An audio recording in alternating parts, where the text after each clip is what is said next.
Hi hello friends, ಪೃಥ್ವಿ ಜಾಬ್ಸ್ಗೆ ಸ್ವಾಗತ. Friends, ಒಂದು ಹೊಸ ಉದ್ಯೋಗ ಮಾಹಿತಿ ಬಂದಿದೆ. ಭಾರತೀಯ ರೈಲ್ವೆ ಇಲಾಖೆಯಲ್ಲಿ ಹೊಸ ನೇಮಕಾತಿಗಳನ್ನು ಬಿಡುಗಡೆ ಮಾಡಿದ್ದಾರೆ.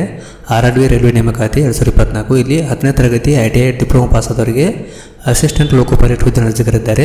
ಈ ಹುದ್ದೆಗಳಿಗೆ ಪುರುಷ ಮತ್ತು ಮಹಿಳೆಯರು ಅಪ್ಲೈ ಮಾಡಬಹುದು. ಇಲ್ಲಿ ಟೋಟಲ್ ಆಗಿ 5696 ಖಾಲಿ ಹುದ್ದೆಗಳಿವೆ. ಇವಾಗ ಅರ್ಜಿ ಸಲ್ಲಿಕೆ ಆರಂಭವಾಗಿದೆ. ಫ್ರೆಂಡ್ಸ್, ನಿಮಗೆ ಈ ವಿಡಿಯೋದಲ್ಲಿ ಇಲ್ಲಿ ಹುದ್ದೆಗಳ ಬಗ್ಗೆ ಮಾಹಿತಿ ಹೇಳ್ತೀನಿ. ಎಷ್ಟು ಹುದ್ದೆ ಖಾಲಿವೆ, ಯಾರು ಅಪ್ಲೈ ಮಾಡಬೇಕು, ಎಜುಕೇಷನು, ಸ್ಯಾಲರಿ ಹಾಗೂ ಅಪ್ಲೈ ಮಾಡೋದಿಗೆ ವಯೋಮಿತಿ ಎಲ್ಲವನ್ನು ಸಂಪೂರ್ಣ ಹೇಳ್ತೀನಿ. ವಿಡಿಯೋನ ಸ್ಕಿಪ್ ಮಾಡದೆ ಕೊನೆತಗೊಂಡು ಹಾಗೆ ಮಾಹಿತಿ ಇಷ್ಟ ಆದರೆ ಒಂದು ಲೈಕ್ ಮಾಡಿ ಮತ್ತು ಶೇರ್ ಮಾಡಿ, ನಿಮ್ಮ ಅನಿಸಿಕೆಯನ್ನು ಕಮೆಂಟ್ ಮಾಡಿ. ಹಾಗೆ ಹೊಸಬರು ಯಾರು ನಮ್ಮ ಚಾನಲ್ ನೋಡ್ತಾ ಇದ್ದಾರೆ, ನಮ್ಮ ಚಾನಲ್ ಸಬ್ಸ್ಕ್ರೈಬ್ ಮಾಡಿಕೊಳ್ಳಿ. ಹಾಗೆ ಪಕ್ಕದಲ್ಲಿರ್ತಕ್ಕಂಥ ಬೆಲ್ ಐಕಾನ್ ಆನ್ ಮಾಡಿಕೊಂಡ್ರೆ ನಾವು ಅಪ್ಲೋಡ್ ಮಾಡೋ ಪ್ರತಿಯೊಂದು ವಿಡಿಯೋ ನಿಮಗೆ ನೋಟಿಫಿಕೇಶನ್ ಆಗಿ ಬರ್ತವೆ. ಹಾಗೂ CSC ಬಗ್ಗೆ, ಜಾಬ್ ಬಗ್ಗೆ ಸರ್ಕಾರೇತರ ಮಾಹಿತಿಗಳು ದೊರೆತಿದೆ. ಓಕೆ ಫ್ರೆಂಡ್ಸ್, ನೇರ ವಿಷಯಕ್ಕೆ ಹೋಗೋಣ.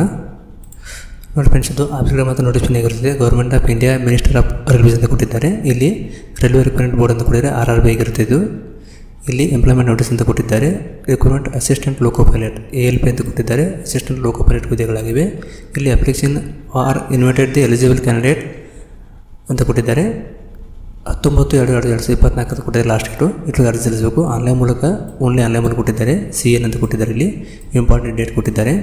ಓಪನಿಂಗ್ ಡೇಟ್ ಬಂದುಬಿಟ್ಟು 20 ಜನವರಿ 2020ರಿಂದ ಅರ್ಜಿಗಳು ಓಪನ್ ಆಗಿವೆ. ನಾಳಿಂದ ಓಪನ್ ಆಗ್ತಿವೆ. ಆಮೇಲೆ ಕ್ಲೋಸಿಂಗ್ ಡೇಟ್ ಬಂದುಬಿಟ್ಟು 19 ಫೆಬ್ರವರಿ 2024 ರಾತ್ರಿ 12 ಕ್ಲೋಸ್ ಆಗುತ್ತೆ. ಅಷ್ಟೊಳಗೆ ಅರ್ಜಿಯನ್ನು ಸಲ್ಲಿಸಬೇಕು. ಇಲ್ಲಿ ವೇಕೆನ್ಸಿ ಹೆಸರು ಕೊಟ್ಟಿದ್ದಾರೆ.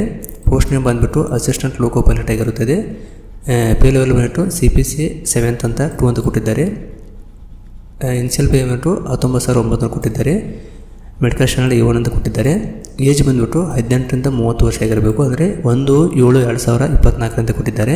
ಟೋಟಲ್ ವೇಕೆನ್ಸಿ ಬಂದುಬಿಟ್ಟು 5,696 ಖಾಲಿ ಹುದ್ದೆಗಳು ಅಂತ ಕೊಟ್ಟಿದ್ದಾರೆ. ಇಷ್ಟು ಹುದ್ದೆಗಳು ನೇಮಕಾತಿ ಮಾಡಿಕೊಳ್ಳಲು ಇವಾಗ ಅರ್ಜಿ ಕರೆದಿದ್ದಾರೆ.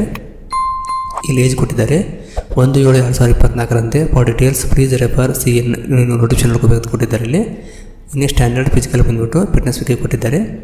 ಇಲ್ಲಿ ಮೆಡಿಕಲ್ ಸ್ಟ್ಯಾಂಡರ್ಡ್ A1 ಕೊಟ್ಟಿದ್ದಾರೆ. ಫಿಸಿಕಲ್ ಬಗ್ಗೆ ಕೊಟ್ಟಿದ್ದಾರೆ. ವಿಷನ್ ಅಂದರೆ ಕಣ್ಣಿನ ಬಗ್ಗೆ 6 ಅಂತ ಕೊಟ್ಟಿದ್ದಾರೆ. ಇದು ಕಣ್ಣಿನ ಬಗ್ಗೆ ಸಂಬಂಧಪಟ್ಟಂಥ ಮಾಹಿತಿ ಆಗಿರುತ್ತದೆ. Must pass tested colour Virgin Bengaluru Virgin failed Virgin ಈ ರೀತಿ ಎಲ್ಲ ಕ್ಲಿಯರ್ ಆಗಿರಬೇಕಂತ ಕೊಟ್ಟಿದ್ದಾರೆ. ಇನ್ನು ಶೈಕ್ಷಣಿಕ ಕಾರ್ಯ ಬೇಕಾದ್ರೆ ಎಜುಕೇಷನ್ ಕ್ವಾಲಿಫಿಕೇಷನ್ ಕೊಟ್ಟಿದ್ದಾರೆ. ಇಲ್ಲಿ ಮೆಟ್ರಿಕ್ಯುಲೇಷನ್ ಪಾಸ್ ಆಗಿರಬೇಕು ಅಥವಾ SLC ಪ್ಲಸ್ ITI ಪಾಸ್ ಆಗಿರಬೇಕು. ಅಂದರೆ NCVT SCVT ಪಾಸ್ ಆಗಿರಬೇಕು ಸರ್ಟಿಫಿಕೇಟ್ ಅಂತ ಕೊಟ್ಟಿದ್ದಾರೆ. Electrician, instrument mechanic, millwright, maintenance mechanic, radio TV and electronics mechanic, ಆಮೇಲೆ motor vehicle, wireman, tractor machine, armature, coil winder, mechanic, diesel mechanical, head engine, turner, machinist, refrigeration, air conditioner, ಈ ರೀತಿ ITIದಲ್ಲಿ ಈ ಎಲ್ಲ ಕೋರ್ಸ್ಗಳನ್ನು ಯಾರು ಪಾಸ್ ಆಗಿರ್ತಾರೆ ಅವರು ಅಪ್ಲೈ ಮಾಡಬೇಕಾಗತ್ತೆ. ಆಮೇಲೆ SLC ಪ್ಲಸ್ ಕೋರ್ಸ್ ಕೊಟ್ಟಿದ್ದಾರೆ. ಇದ್ರ ಜೊತೆ SLC ಪಾಸ್ ಸರ್ಟಿಫಿಕೇಟ್ ಕೊಟ್ಟಿದ್ದಾರೆ. ಆಮೇಲೆ B ಅಂತ ಕೊಟ್ಟಿದ್ದಾರೆ. ಮತ್ತು SLC ಮೆಟ್ರಿಕ್ಯುಲೇಷನು ಅಥವಾ 3 years ಡಿಪ್ಲೊಮಾ ಪಾಸ್ ಆಗಿರಬೇಕು. ಮೆಕ್ಯಾನಿಕಲ್, ಎಲೆಕ್ಟ್ರಿಕಲ್, ಎಲೆಕ್ಟ್ರಾನಿಕ್ಸ್, ಆಟೋಮೊಬೈಲ್ ಯಾವುದಾದ್ರು ಒಂದು ಪಾಸ್ ಆಗಿರೋದು ಕೊಟ್ಟಿದ್ದಾರೆ. SLC ಮಾಡಿ ITI ಪಾಸ್ ಆಗಿರಬೇಕು ಒಂದು, ಅಥವಾ SLC ಮೇಲೆ ಡಿಪ್ಲೊಮಾ 3 ವರ್ಷ ಪಾಸ್ ಆಗಿರಬೇಕು. ಅವರು ಕೂಡ ಇದು ಟ್ರೇಡಿಗೆ ಸಂಬಂಧಪಟ್ಟವರು ಅರ್ಜಿ ಸಲ್ಲಿಸಬೇಕಾಗುತ್ತೆ. ಇಲ್ಲಿ ನೋಟ್ ಅಂತ ಕೊಟ್ಟಿದ್ದಾರೆ. Degree in the engineering disciplines and as above will also acceptable in lieu of the diploma in engineering ಅದು ಕೂಡ ಅಪ್ಲೈ ಮಾಡಬೇಕು ಕೊಟ್ಟಿದ್ದಾರೆ. ಇಲ್ಲಿ ರಿಸರ್ವೇಷನ್ ಕೊಟ್ಟಿದ್ದಾರೆ. Caste wise SC ST OBC NCL EWS ex servicemen for details ಕೊಟ್ಟಿದ್ದಾರೆ. ನೀವು ನೋಟಿಫಿಕೇಶನ್ ನೋಡ್ಕೋಬೇಕಂತ ಕೊಟ್ಟಿದ್ದಾರೆ. ಇಲ್ಲಿ ಎಕ್ಸಾಮಿನೇಷನ್ ಬಂದುಬಿಟ್ಟು CBT ಅಂದರೆ ಕಂಪ್ಯೂಟರ್ ಬೇಸ್ಡ್ ಟೆಸ್ಟ್ ಇರ್ತದೆ.